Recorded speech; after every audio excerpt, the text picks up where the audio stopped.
Hello বন্ধুরা, just market এই মাত্র বন্ধ হলো বাজার। তো ভাবলাম একটা ছোট্ট করে ভিডিও করে দিই। তোমরা যারা আমার ভিডিও প্রতিদিন ওয়াচ করো এবং আমাকে বলেছো, তাই ভাবলাম যে দেখি একটা ভিডিও করা উচিত। আজকে না করলেও হতো যদিও।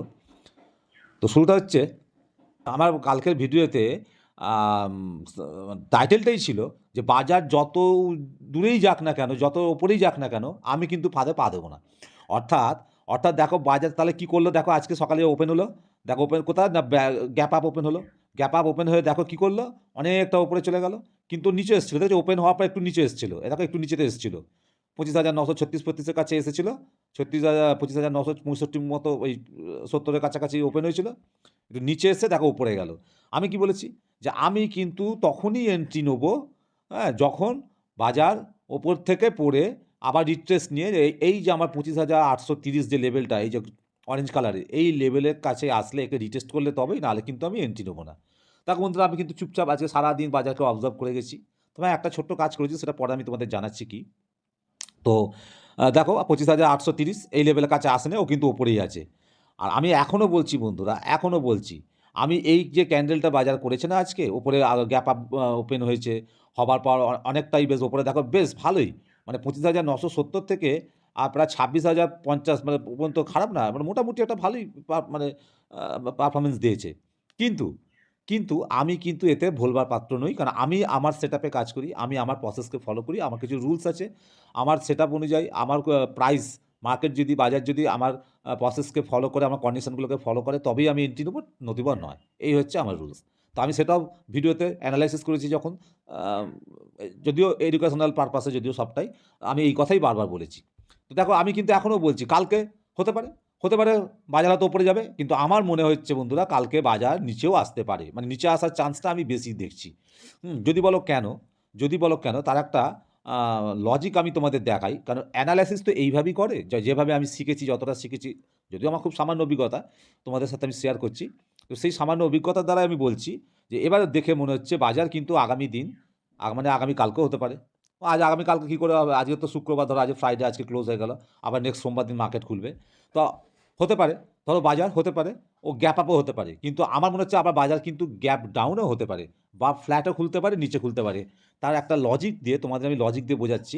জাস্ট দেখো, আমি জাস্ট একটা টুল, আমি তো জানো আমি কোনো ইন্ডিকেটর ব্যবহার করি না, দুটো টুলস। এই লাইনগুলো না টানলে তো বোঝা যায় না মার্কেট কোথায় যাচ্ছে, কী করছে। তো আমি ট্রেন্ড লাইন আর হরিজেন্টাল লাইনটাকেই ব্যবহার করি, লেভেলটাকেই ব্যবহার করি।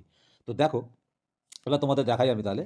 দেখো একটা ট্রেন্ড লাইন টানছি, হ্যাঁ, জাস্ট একটা ট্রেন্ড লাইন টানছি, খুব ভালো করে দেখো। দেখো এই যে মেরে এসেছিলো হাইটা, লাস্ট অল টাইম হাই, এই যে একটা যে হাই মেরে এসেছিলো, এই হাই লেভেল থেকে, এই পয়েন্ট থেকে দেখো, আমি এই যে পয়েন্টটা দেখো, এই যে গ্রিন কালারের, বড় গ্রিন কালারের, এই যে ক্যান্ডেলের যে হাইটা, এই মাথায় দুটো পয়েন্টকে এক করেছি, করে দেখো আমি টেনে দিচ্ছি, সোজা লম্বা করে টেনে দিচ্ছি। দেখেছো? দিলাম, সোজা লম্বা করে টেনে দিচ্ছি, দেখতে পাচ্ছ? হ্যাঁ, এই যে ওপরে এই ক্যান্ডেলের মাথা থেকে এই দুটো পয়েন্টকে এক করে আমি যখন টেনেছি, সোজা টেনে দিচ্ছি। টানার পর দেখো ম্যাজিক, দেখো আজকে কী করলো মার্কেট। আজকে ওপরে উঠলো ঠিকই, গ্যাপ আপ খুলেছে, ওপেন হয়েছে, হয়ে ওপরে গেল ঠিকই, কিন্তু কোথায় গিয়ে রেজিস্ট্যান্স নিল? কোথাতে গিয়ে ও রিজেকশন নিচ্ছে? দেখো কোথায় আটকালো। এই যে সারা দিন ধরে ওপরেই তো ট্রেড করলো, কিন্তু আটকালো কোথায়? এই ট্রেন্ড লাইনকে। ও আবার এই ট্রেন্ড লাইনকে রিজেকশন নিচ্ছে, রেসপেক্ট করছে, দেখেছো? আগের দুবার যেখান থেকে পড়ে গেছে মার্কেট, এই যে একবার এখান থেকে পড়েছে, আর একবার এই যে এই লেভেল থেকে পড়েছে। এই দুটো পয়েন্ট ধরে আমি ট্রেন্ড লাইন টেনেছি। দেখো থার্ড টাইম মার্কেট, বাজার কী করলো? আবার এখানে এসে আটকেছে, ক্লোজ করেছে এইখানে। তাহলে এবার এখন প্রশ্ন হচ্ছে, এবার কী হতে পারে কালকে? হ্যাঁ, এখন মার্কেট, বাজার কালকে কী করতে পারে? কাল বা পরশু, কাল মানে মিনস আমি নেক্সট ট্রেডিং সেশনের কথা বলছি, সোমবার হয়তো আবার মার্কেট খুলবে। আমার যতদূর মনে হচ্ছে বন্ধুরা, আমার অ্যানালাইসিস করে বা চার্ট পড়ে যতদূর মনে হচ্ছে, আমরা যেমন অনেকেই ভাবছি না যে আগের দিন যেমন এই যে বলেছিলাম, এখানে এই লেভেলটাকে, এই ট্রেন্ড লাইনকে সাপোর্ট নিয়ে মার্কেট উপরে যেতে পারে, দেখো উপরে গেছে। আবার আজকেও দেখো, আজকের ডেইলি ক্যান্ডেলে দেখো, আজকেও মার্কেট উপরে গেছে। কিন্তু আমি কি বলেছি যে যত দূরই মার্কেট যাক না কেন, আমি এর ফাঁদে পা দেবো না। কারণ হচ্ছে আমার একটা কন্ডিশন আছে, আমি কয়েকটা কন্ডিশনকে ফলো করি। অর্থাৎ মার্কেট, বাজার যতক্ষণ না আবার এখান থেকে আবার এই আমার এই অরেঞ্জ লেভেলটা দেখছো 25,830, এই লেভেলকে রিটেস্ট করছে, আমি কোনো রকম ইন্টারেস্ট নেবো না বাজারের মধ্যে ঢুকতে, এন্ট্রি নিতে, বাই এন্ট্রি নিতে। ওকে, এবারে কেন ঢুকবো না, আরও কি কেন আমি কনফার্ম হচ্ছি না, এইখানে এই যে ট্রেন্ড লাইনটা দেখেছো, এই ট্রেন্ড লাইনটাকে কিন্তু মার্কেট দেখো, ভালো ভালো করে দেখো, বারবার রিজেকশন নিচ্ছে। যতবার এই ট্রেন্ড লাইনে আসছে, এখান থেকে পড়ছে। এর আগের একবার এসেছিলো, দেখো এখান থেকে পড়ে গেল, আজকেও আবার সেইখানে এসেই ক্লোজিং দিয়েছে। তাহলে এবার কি হতে পারে? আমি তো প্রেডিক্ট করতে পারি না, প্রেডিক্ট করা মার্কেটে সম্ভব না। মার্কেট আমাকে যা দেখাচ্ছে আমি সেটা পড়ে যা বুঝছি সেটাই বলছি। এবার আমার মনে হয় দুটো জিনিস হতে পারে সোমবার যখন মার্কেট ওপেন হবে। প্রি ওপেনেই বোঝা যাবে মার্কেট কী করতে পারে, প্রি ওপেনই বলে দেবে। সেটা কি? প্রথমত আমার মনে হচ্ছে মার্কেট হয় গ্যাপ আপ মারবে, ঠিক আছে, অর্থাৎ এই ট্রেন্ড লাইনের ওপরেই মার্কেট হয়তো ওপেন হবে। এবার ট্রেন্ড লাইনের ওপরে মার্কেট ওপেন হওয়ার পর যদি আমি খুব ভুল যদি আমার প্রবলেম না হয়ে থাকে, আমার যতদূর মনে হচ্ছে মার্কেট কিন্তু প্রথমেই দৌড়বে না বন্ধুরা ওপরের দিকে, মার্কেট আবার ঘুরে এই ট্রেন্ড লাইনের কাছেই আসবে ওপরে যদি গ্যাপ আপ ওপেনও হয়। আর যদি মার্কেট, যেখানে মার্কেট আবার ক্লোজ করেছে আজকে, যদি নেক্সট দিন মার্কেট গ্যাপ ডাউন মারে, মানে গ্যাপ ডাউন মারার চান্সটাই খুব বেশি বন্ধুরা। কারণ আমি বারবার বলছি না যে আমি কিছু কন্ডিশনে কাজ করি, আমার কন্ডিশন অনুযায়ী আমার মনে হচ্ছে মার্কেট এখানে ক্লোজ করেছে, হয় গ্যাপ ডাউন ওপেন হবে, হয়ে সেই আমার এই লেভেলের কাছে হয়তো আসবে, আর নাহলে কালকে হয়তো এই নিচেই খুলবে, হয় নিচে খুলবে, খুলে ধীরে ধীরে ধীরে ধীরে মার্কেট হয়তো আমি যেটা চাইছি, আমি চাইছি একবার মার্কেট আবার নিচে আসুক 25,830 কাছাকাছি, এই লেভেলটাকে ছুঁতেও পারে বা এর আশপাশও হয়তো আসতে পারে, ঠিক আছে। এই হচ্ছে আমার ভিউ আগামী দিনে বাজার সম্বন্ধে, এটা আমার ভিউ। তোমরা হয়তো ভাবছো আমি এত জোর দিয়ে কেন বলছি। গত একবার ভালো করে ভিডিওগুলো আমার দেখো, পরপর 3-4টে ভিডিও দেখো আমি দিয়েছি। প্রত্যেক দিনই কিন্তু আমি যা বলেছি মোটামুটি মার্কেট দেখো ঠিক সেইভাবেই কিছুটা কেন অনেকটাই সেইভাবেই ট্রেড করছে। অর্থাৎ আমার অ্যানালিসিস মোটামুটি ঠিক জায়গাতেই আছে, এখনও পর্যন্ত ঠিক জায়গাতে আছে। আগামী দিন কী হবে আমি জানি না, কারণ মার্কেটকে তো প্রেডিক্ট করতে পারি না। আমি জাস্ট একটা সম্ভাবনা দেখছি, সেটা তোমাদের কাছে ব্যাখ্যা করছি, তোমাদের সাথে শেয়ার করছি। তো আমার এরকমই মনে হচ্ছে এটাই হতে পারে। আর এই দেখো, এই যে দুটো লেভেল দেখেছো এখানে কিন্তু আসেনি, কারণ ট্রেন্ড লাইনকে যেহেতু আগের দিন সাপোর্ট নিয়ে উপরে উঠে গেছে।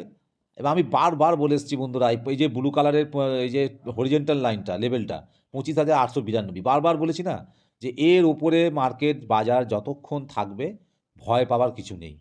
এবার তোমাদেরকে আমি বলেছি, কি বলেছি, যে আমি সবসময় একটু বড় টাইম ফ্রেমে কাজ করি, বড় টাইম ফ্রেমে চার্টকে আমি অ্যানালাইসিস করি। কেন না, বড় টাইম ফ্রেমে কী হয়, একটু ভালো ক্ল্যারিটি পাওয়া যায়। দেখো ছোটো টাইম ফ্রেম মানে ডেলি চার্টে কী হয়েছে, ডেলি সেই হিসেবে ছোটো না, মানে মান্থলির থেকে তো ছোটো টাইম ফ্রেম, সেই হিসেবে দেখো কী দেখাচ্ছে ডেলি টাইম ফ্রেমে, দেখো ভালো করে দেখো। এই যে ডিসেম্বর মাস এটা চলছে, দেখো এইখানে খুলেছিল, এই হাই মেরেছিল 26,330, দেখো পড়ছে কবে, দেখো এক মাস ধরে দেখো 1 2 3 4 5 6 7 8 9 7 8 1 2 3 4 5 6 7, এই দেখো 7খানার দিন, মানে 7 দিন ধরে 7টা ক্যান্ডেলে দেখো, 7টা ক্যান্ডেলে দেখো ধীরে ধীরে ধীরে মার্কেট নিচে পড়েছে। তাহলে কতটা দেখাচ্ছে, অনেকটা পড়ে গেছে একদম, ধরো 25,700 থেকে 26,200, মানে বিরাট ব্যাপার, অনেকটা মার্কেট পড়েছে, অনেকটা দেখাচ্ছে। এইবার দেখো বন্ধুরা তোমাদের দেখাই বড় টাইম ফ্রেমে দেখলে কি সুবিধা, চলো মান্থলি চার্টে দেখাই। দেখো মান্থলি চার্টে এবার দেখো, দেখো দেখেছো মান্থলি চার্টে, এবার কী দেখছো মান্থলি চার্টে দেখো, বারবার আমি বলে এসেছি না মান্থলি চার্টে যে যতক্ষণ এই 26,276 থেকে 25,892 এই লেভেলের মধ্যে মার্কেট থাকবে আমি এন্ট্রি নেবো না, তোমাদের বারবার বলেছি না। আর কি বলেছি, যতক্ষণ নয় বড় একটা ক্যান্ডেল, এই বড় টাইম ফ্রেমের ক্যান্ডেল মানে মান্থলি চার্টের একটা ক্যান্ডেল এই 25,892 নিচে ক্লোজিং না দিচ্ছে, আমি কিন্তু কখনই আমার ভিউ চেঞ্জ হবে না। আমি কখনই এটা মনে করছি না যে মার্কেট এক্ষুনি বড় একটা ফল করবে, এক্ষুনি মার্কেট নিচে চলে যাবে। দেখো মার্কেট এলো, নিচে এলো, আমার এই যে ব্লু কালারের ট্রেন্ড লাইনকে দেখো, দেখো ব্লু কালারের ট্রেন্ড লাইনকে সাপোর্ট নিল, নিয়ে দেখো সোজা আবার এই লেভেলের মধ্যেই ঢুকে গেল। তাহলে দেখেছো এই জোনটার মধ্যেই কিন্তু বাজার মানে কন্টিনিউ কনসলিডেশন করে যাচ্ছে। তাহলে যতক্ষণ এর মধ্যে থাকবে বন্ধুরা, আমি তো আমার মাথা ব্যথা বাড়াতে চাই না, যতটুকু শিখেছি আমি এখানে কোনো ট্রেড নেব না। আর তাছাড়া তোমরা জানো আমি অপশন ট্রেড করি না, আমি পেপার ট্রেড করি, ভার্চুয়াল শিখছি যেহেতু, আমি ট্রাই করি, তোমাদের বলি আমি কী কী করছি না করছি। আর এর মধ্যে যতক্ষণ থাকবে, এবার তোমরা হয়তো অনেকে বলতে পারো যে এই তো 1000 পয়েন্টের ব্যাপার, হ্যাঁ এই 1000 পয়েন্টের মধ্যে যতক্ষণ থাকবে আমি নেবো না, কারণ আমি লং টার্মের জন্য, ধরো আমি যদি কোনো দিন অপশনে কাজও করি, এই যে আমি এখন প্র্যাকটিসটা যে করছি, আমি তো রেখে দেবো 1 মাস 2 মাস 3 মাসের জন্য রেখেই দেবো, আমি রেখে দিয়েই ট্রেড করবো। আমি তো ইন্টারডে করবো না অপশান, আমি তো সুইং ট্রেড করবো না অপশানে, আমি রেখে দিয়েই করবো, হয়তো ডেলিভারিতেই করবো। তো সেই রকমই বন্ধুরা আমি ছোটো টাইম ফ্রেমও দেখছি কেন, যাতে তোমাদেরও বুঝতে একটু সুবিধা, মানে আমি তো এটা তো কোনো টিপস না, আমি যা কিছু করছি এডুকেশনাল পারপাসই করছি, আমার ধারণাটা ভিউটা তোমাদেরকে আমি শেয়ার করছি, জানাচ্ছি। তা আমি একটু ছোটো টাইম ফ্রেমও, তোমরা অনেকে বলো, আমার আগেও বলেছো, কমেন্ট করে জানিয়েছো যে একটু ছোটো টাইম ফ্রেমে মানে অ্যানালাইসিস করার জন্য। যাই হোক, তা দেখো বড় টাইম ফ্রেমে কত সুন্দর দেখো ক্লারিটি, বড় টাইম ফ্রেম দেখে বোঝাই যাচ্ছে, দেখেছো যে কি বোঝা যাচ্ছে কিছুটা। দেখো বন্ধুরা, এটা 25,000 26,000 প্রাইস ভ্যালুর মধ্যে চলছে নিফটি, একটা 25-26,000 যেটা ভ্যালু, তার যদি 1% 0.5% যদি একটু কারেকশান হয়, একটু রিট্রেসমেন্ট নেয়, তো সে তো তার 200-250 পয়েন্ট 150 পয়েন্ট এরকম পড়বেই। এ তো স্বাভাবিক কথা, তাই না? পড়বেই। এতে তো ভয় পাওয়ার কিছু নেই। যদি আমি একটা ৳200 দামের স্টক তুলি, তো সেই ৳200 যদি 1% পড়ে তো কত? ৳2 তো পড়বেই। এ তো ভয় পাওয়ার তো কিছু নেই। তো সেই রকম। তো আমি বড় টাইম ফ্রেমে এই হচ্ছে সুবিধা। একটা ক্লিয়ার স্পষ্ট ছবি না দেখা যায়, খুব ভালো বোঝা যায় এবং এনালাইসিস করতেও সুবিধা হয়। দেখেছো কত সুন্দর দেখো ক্যান্ডেলটা বানিয়েছে দেখো, তৈরি করেছে দেখো মান্থলি চার্টে।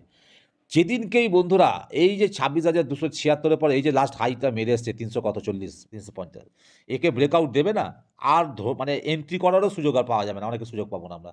মানে আমিও পাবো না সুযোগ। তো যাই হোক, আমি এখনও ওয়েট করব। সেই একই কথা বারবার বলে লাভ নেই। তবু জাস্ট একটু আমি মার্কেটে একটু ভিউ আপডেট করার জন্য, আমার ভিউটা আপডেট করার জন্য আমি আজ এই ভিডিওটা বানিয়েছি, যে বেশি বড় একদমই করব না। তো এখানে ভিডিওটা শেষ করছি। তোমরাও দেখতে থাকো, তোমরাও অ্যানালাইসিস করতে থাকো। আর যদি কিছু বলার থাকে অবশ্যই তোমাদের ভিউটা আমাকে কমেন্ট করে জানাতে পারো। সেটা নিয়েও কোনো ভিডিওতে আলোচনা করব তোমাদের সাথে। আর এমনি আর বিশেষ কিছু বলার নেই। তাহলে আজকে বুঝতে পারছি, একবার ডেইলি চার্টটাতে একবার যাই, একবার জাস্ট চোখ বুলিয়ে নিই ডেইলি চার্টে। দেখো বারবার আবার বলছি, এই যে ট্রেন্ড লাইনটাকে সাপোর্ট নিয়েছে, সাপোর্ট মানে ধরো রেজিস্ট্যান্স নিচে রিজেকশন, এখান থেকে একটা রিজেকশন কিন্তু আবার আসতে পারে। আবার কি বললাম, প্রথমেই কি বললাম, যে আবার গ্যাপ আপও মারতে পারে। যদি মারেও, তাহলে কিন্তু সেই নিচের দিকে আসার সম্ভাবনাটাই বেশি। কারণ ওপরে যদি খুলে ওপরের দিকে যায়, আবার ঘুরে কিন্তু ও এই ট্রেন্ড লাইনের কাছেই আসবে বন্ধুরা। এটা আমার মনে হচ্ছে বিগত দিনে আমি যতটুকু শিখেছি তার উপর। এবার দেখা যাক কী হয়। দেখো বন্ধুরা, এই যে স্টকটা দেখেছো, এই স্টকটার নাম হচ্ছে কল্যাণ কেজিল। ঠিক আছে? অর্থাৎ দেখো স্টকটা তোমাদের একটু দেখিয়ে দিই। এটা হচ্ছে দেখো ডায়মন্ড অ্যান্ড গোল্ড জুয়েলারি সেক্টরে মিড ক্যাপ ক্যাটাগরি। ঠিক আছে? তো চলো জাস্ট একটুখানি বলে দিই স্টকটা আমি কী করেছি। এই স্টকটাতে আমি আজকে এন্ট্রি নিয়েছি বন্ধুরা। আজকে আমি এন্ট্রি নিচ্ছি, দেখতে পাচ্ছ আমার এন্ট্রি নেওয়া আছে। দেখো 118 টাকা মতো, 18 টাকা 50 পয়সা মতো এখন আমার প্রফিটে আছে। আমি এই স্টকটাতে 471 টাকা 45 পয়সা 40 পয়সাতে আমি এন্ট্রি নিয়েছিলাম। ঠিক আছে? এই যে লেভেলটা দেখছো, এই লেভেলে আমি এন্ট্রি নিয়েছিলাম। এখন আজকে 479 টাকা 30 পয়সাতে ক্লোজিং দিয়েছে। 80 টাকার মতো 480 থেকে প্রায় হাই মেরে এসেছিলো। আর আমি এটার যে এসএল নিয়েছি, আমার স্টপ লস নিচে 458 টাকা 50 পয়সা, এই হচ্ছে এসএল। তো ন্যাচারালি আমি ওয়েট করছি, কালকে দিনটা যদি দেখি 484তে আমি বেরিয়ে যাবো। 484 হচ্ছে আমার ফার্স্ট টার্গেট। 1:1 আমি নিই, যা এসএল হয় আমার তার সেম, মানে এটাই আমি নিই টার্গেট, মানে 1:1। তো প্রায় 3%-এর কাছাকাছি আমার এসএল ধরা আছে, রিস্ক নেওয়া আছে। তো এইটাতে ঢুকেছি। এটা নিয়ে আমি পরে একটা ভিডিও করব। আজকে ভিডিওটা আমি এখানেই শেষ করছি। আর বন্ধুরা, ভিডিওটা শেষ করার আগে তোমাদের কাছে আমার ছোট্ট একটা রিকোয়েস্ট, যারা নতুন এই চ্যানেলটা দেখছো তাদেরকে বলবো, প্লিজ একটা সাবস্ক্রাইব করে রেখে দিও। আর ভিডিওটা ভালো লাগলে অবশ্যই একটা লাইক দিও। আমার ভিডিওটা দেখার জন্য তোমাদের সকলকে অনেক অনেক অনেক ধন্যবাদ। আগামী দিন আবার দেখা হচ্ছে এরকম একটা ছোট্ট ভিডিও নিয়ে। ততক্ষণের জন্য তোমাদের সবাইকে ধন্যবাদ।